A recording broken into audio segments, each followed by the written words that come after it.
Here we go.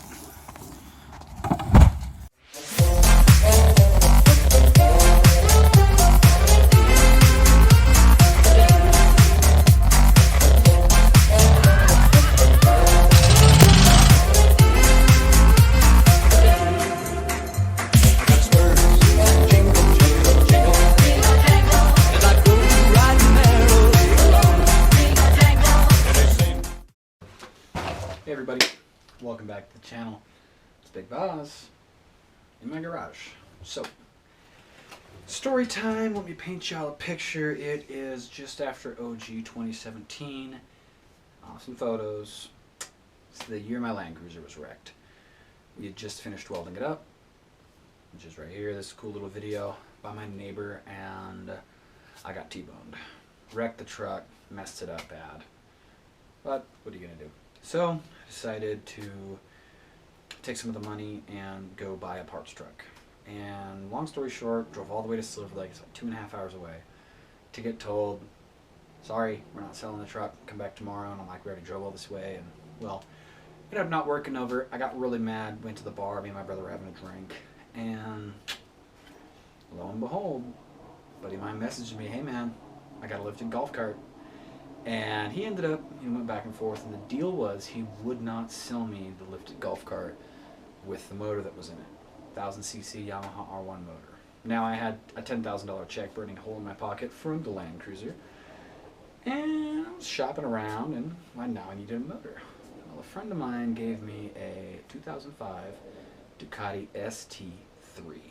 Now, not the fastest bike, not the greatest bike.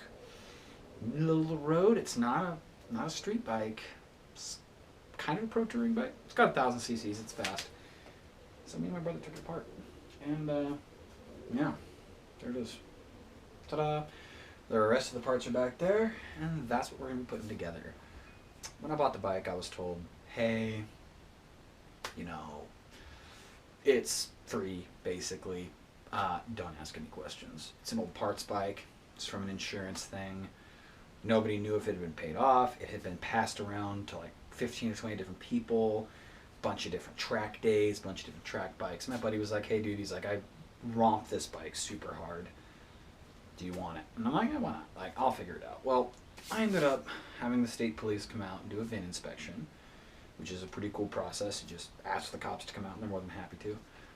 They did an inspection on my ambulance, and they did an inspection on my Crown Vic, which was a big lifted cop car I had. And then I was like, hey, would you check the frame for me? And they said, yeah, sure. They ran it. And I'm like, let me guess, it's stolen? And they go, no, it's got a clean title. It's signed off in the DMV. I was sitting there like, oh, well, sweet. Now I got to put the bike back together. And that is where we're at right now. It's been like 2.5, 3 years since I even touched this project. So, I mean, I've got buckets of bolts. It'll be kind of a fiddle around trial and error. But I think it'll be a pretty cool setup. Me and my brother are going back and forth on how we're going to do it. I got the parts, and we're going to give it a shot. So, that'll be it for right now. Catch you guys in just a second.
footage is missing and the bike's not up here.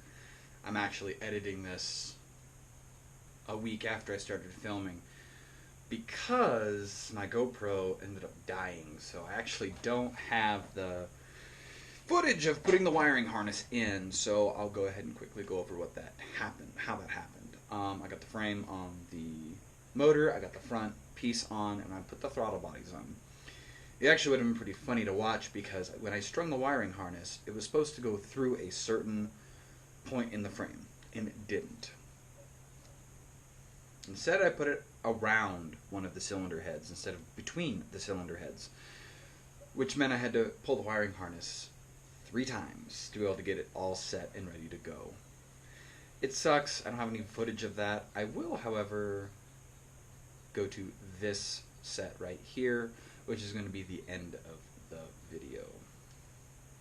Alright guys, here's a better close-up view.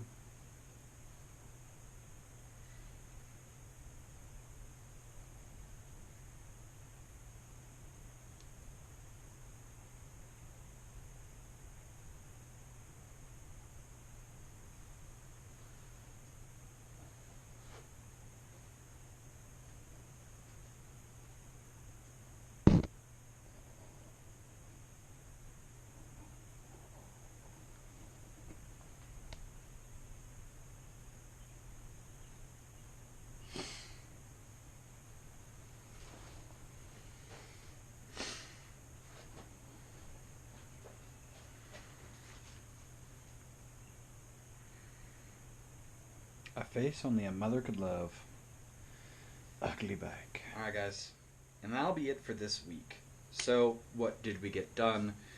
Motor is on, frame is on, the wiring harness is in, and we got the rear swing arm on, and the shock's kind of mounted. I'm still missing bolts for the shock, I am missing bolts for the head tube, and I'm actually missing bolts to hold on a couple of other tertiary items, such as the footrests, foot pegs, the exhaust. What else is missing? And the coolant reservoir tank. There's also another bolt that even at the end of the project I haven't found yet, and that's the correct bolt for the shock pivot. The shock has a shock that connects to the swing arm, and there is another bar that connects to be able to really keep everything balanced, but there's a pivot bolt right in the middle. And, well, that bolt needs to be about 1/2 inch longer than the one I have currently in going on the bike. It will be able to grab the nut that I'm going to put through on the bolt, but it will not be enough to engage the gel lock portion of it, which means at any given time the literal shock could fall out, the whole rear end could come up, and the bike would come to a sparking halt, with or without me on it, because it could throw me off the bike. So we want to make sure we get the right parts. We can make sure this is a safe bike to ride. And to add to that, I do need to make sure that before we go ripping around on this, you know, getting it fully ready, I do want to let everyone know, anything you see that doesn't look right, we will be addressing when I tear the bike down again to redo the wiring harness, which is part of the plan. Now guys, that'll be it for this week. Thanks for watching, like and subscribe, you know how to do all that kind of stuff. And yeah, see y'all next week. This is Big Boss signing out from my garage. Catch y'all next time.